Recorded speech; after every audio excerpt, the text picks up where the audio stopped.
She held her arms up as he had left them. Anguish clouded her eyes, partly closed them under eyebrows pulled up at the inner ends.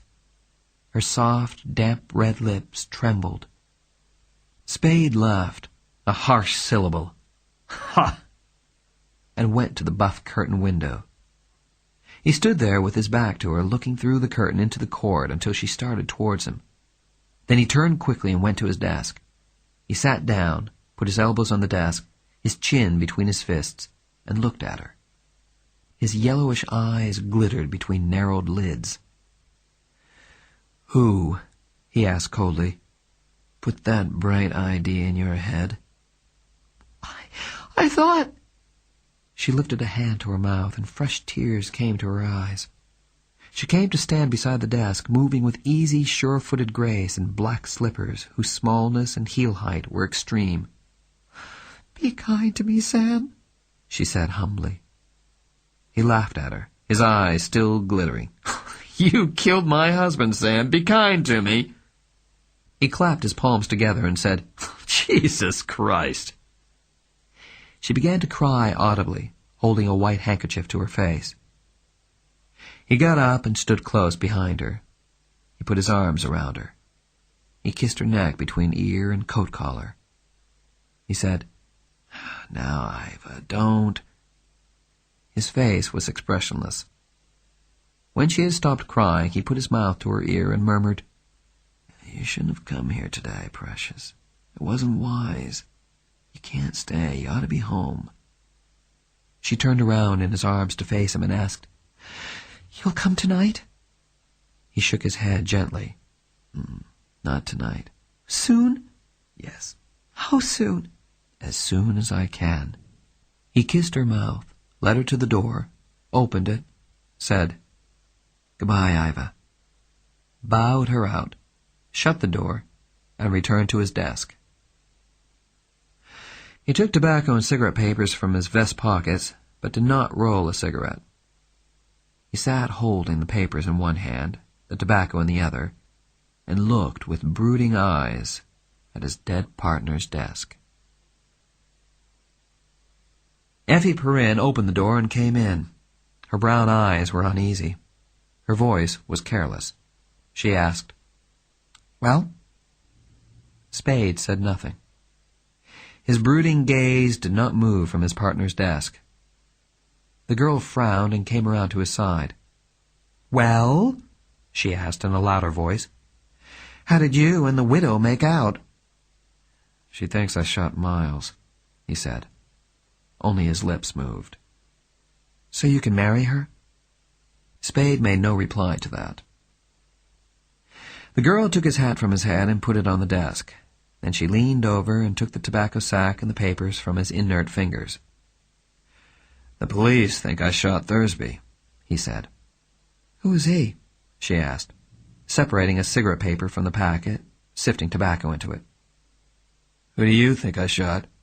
he asked. When she ignored that question, he said, "Thursby's the guy Miles was supposed to be tailing for the Wonderly girl." Her thin fingers finished shaping the cigarette. She licked it, smoothed it, twisted its ends, and placed it between Spade's lips. He said, "Thanks, honey," put an arm around her slim waist, and rested his cheek wearily against her hip, shutting his eyes. "Are you going to marry Iva?" she asked, looking down at his pale brown hair. "Don't be silly," he muttered. The unlighted cigarette bobbed up and down with the movement of his lips. "She doesn't think it's silly. Why should she, the way you've played around with her?" He sighed and said, "I wish to God I'd never seen her." "Maybe you do now." A trace of spitefulness came into the girl's voice. "But there was a time." "I never know what to do or say to women except that way," he grumbled.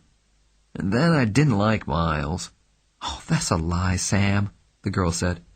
"You know I think she's a louse, but I'd be a louse too if it would give me a body like hers." Spade rubbed his face impatiently against her hip, but said nothing. Effie Perrin bit her lip, wrinkled her forehead, and bending over for a better view of his face, asked, Do you suppose she could have killed him? Spade sat up straight and took his arm from her waist. He smiled at her. His smile held nothing but amusement. He took out his lighter, snapped on the flame, and applied it to the end of his cigarette. "You're an angel," he said tenderly through smoke. "A nice rattle-brained angel." She smiled a bit wryly. "Oh, am I? Suppose I told you that your Iva hadn't been home many minutes when I arrived to break the news at 3 o'clock this morning."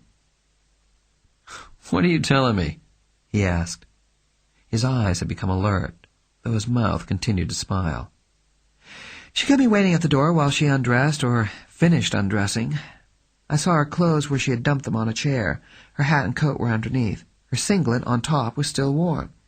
She said she had been asleep, but she hadn't. She had wrinkled up the bed, but the wrinkles weren't mashed down." Spade took the girl's hand and patted it. "You're a detective, darling, but—" He shook his head. "She didn't kill him." Effie Perrin snatched her hand away. "That louse wants to marry you, Sam," she said bitterly. He made an impatient gesture with his head and one hand. She frowned at him and demanded, "Did you see her last night?" "No." "Honestly?" "Honestly." "Don't act like Dundee, sweetheart. It ill becomes you." "Has Dundee been after you?" "Uh-huh. He and Tom Polehouse dropped in for a drink at 4 o'clock. "Do they really think you shot what's his name?" "Thursby." He dropped what was left of his cigarette into the brass tray and began to roll another. "Do they?" she insisted. "God knows." His eyes were on the cigarette he was making. "They did have some such notion. I don't know how far. I talked them out of it." "Look at me, Sam." He looked at her and laughed, so that for the moment merriment mingled with the anxiety in her face. "You worry me," she said, seriousness returning to her face as she talked. "You always think you know what you're doing, but you're too slick for your own good, and someday you're going to find it out." He sighed mockingly and rubbed his cheek against her arm. "That's what Dundee says. But you keep Iva away from me, sweet, and I'll manage to survive the rest of my troubles." He stood up and put on his hat. "Have the Spade and Archer taken off the door and Samuel Spade put on. I'll be back in an hour. Or phone you." Spade went through the St. Mark's long purplish lobby to the desk and asked a red-haired dandy whether Miss Wonderly was in. The red-haired dandy turned away and then back, shaking his head. "She checked out this morning, Mr. Spade." "Thanks." Spade walked past the desk to an alcove off the lobby where a plump, young, middle-aged man in dark clothes sat at a flat-top mahogany desk. On the edge of the desk, facing the lobby, was a triangular prism of mahogany and brass inscribed, "Mr. Freed." The plump man got up and came around the desk, holding out his hand. "I was awfully sorry to hear about Archer, Spade," he said in the tone of one trained to sympathize readily, without intrusiveness. "I've just seen it in the call. He was in here last night, you know." "Thanks, Freed. Were you talking to him?" "No. He was sitting in the lobby when I came in early this evening. I didn't stop. I thought he was probably working, and I know you fellas like to be left alone when you're busy. Did that have anything to do with his—" "I don't think so, but we don't know yet. Anyway, we won't mix the house up in it if it can be helped." "Thanks." "That's all right. Can you give me some dope on the next guest, and then forget that I asked for it?" "Surely." "Miss Wonderly checked out this morning. I'd like to know the details." "Come along," Freed said. "And we'll see what we can learn." Spade stood still, shaking his head. I don't want a show in it." Freed nodded and went out of the alcove. In the lobby, he halted suddenly and came back to Spade. "Harriman was the house detective on duty last night," he said. "He's sure to have seen Archer.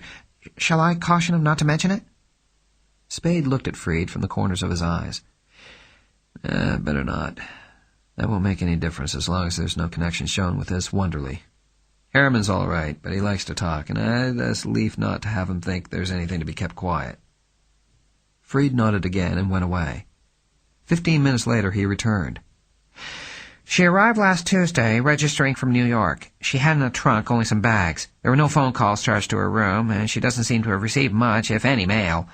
The only one anybody remembers having seen her with was a tall, dark man of 36 or so. She went out at 9:30 this morning, came back an hour later, paid her bill, and had her bags carried out to a car. The boy who carried them says it was a Nash touring car, probably a hired one. She left a forwarding address, the Ambassador, Los Angeles. Spade said, "Thanks a lot, Freed," and left the St. Mark. When Spade returned to his office, Effie Perrin stopped typing a letter to tell him, "Your friend Dundee was in. He wanted to look at your guns." "And?" "I told him to come back when you were here." Good girl. If he comes back again, let him look at him." "And Miss Wonderly called up." It's about time. What does she say?" "She wants to see you." The girl picked up a slip of paper from her desk and read the memorandum penciled on it. "She's at the Coronet on California Street, apartment 1001. You're to ask for Miss LeBlanc." Spade said, "Gimme," and held out his hand. When she had given him the memorandum, he took out his lighter, snapped on the flame, set it to the slip of paper, held the paper until about one corner was curling black ash, dropped it on the linoleum floor, and mashed it under his shoe sole. The girl watched him with disapproving eyes. He grinned at her, said, "That's just the way it is, dear," and went out again. The Black Bird. Miss Wonderly, in a belted green crepe silk dress, opened the door of apartment 1001 at the Coronet. Her face was flushed. Her dark red hair, parted on the left side, swept back in loose waves over her right temple, was somewhat tousled. Spade took off his hat and said, "Good morning." His smile brought a fainter smile to her face. Her eyes, of blue that was almost violet, did not lose their troubled look. She lowered her head and said in a hushed, timid voice, "Come in, Mr. Spade." She led him past open kitchen, bathroom, and bedroom doors into a cream and red living room, apologizing for its confusion. "Everything is upside down. I haven't even finished unpacking." She laid his hat on a table and sat down on a walnut settee. He sat on a brocaded oval-backed chair facing her.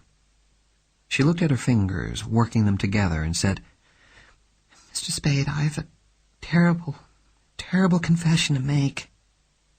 Spade smiled a polite smile, which she did not lift her eyes to see, and said nothing. That story I told you yesterday was all a story," she stammered, and looked up at him now with miserable, frightened eyes. "Oh, that," Spade said lightly. "We didn't exactly believe your story." "Well, then—" Perplexity was added to the misery and fright in her eyes. "We believed your $200. You mean—" She seemed not to know what he meant. "I mean that you paid us more than if you'd been telling the truth," he explained blandly, "and enough more to make it all right." Her eyes suddenly lighted up. She lifted herself a few inches from the settee, settled down again, smoothed her skirt, leaned forward, and spoke eagerly.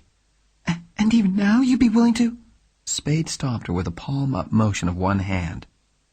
The upper part of his face frowned. The lower part smiled.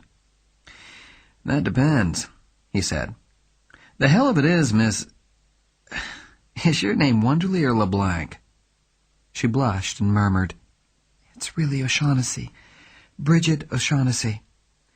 "The hell of it is, Miss O'Shaughnessy, that a couple of murders," she winced, "coming together like this, get everybody stirred up, make the police think they can go the limit, make everybody hard to handle and expensive. It's not—" He stopped talking because she had stopped listening and was waiting for him to finish. "Mr. Spade, tell me the truth." Her voice quivered on the verge of hysteria. Her face had become haggard around desperate eyes. "Am I to blame for last night?" Spade shook his head.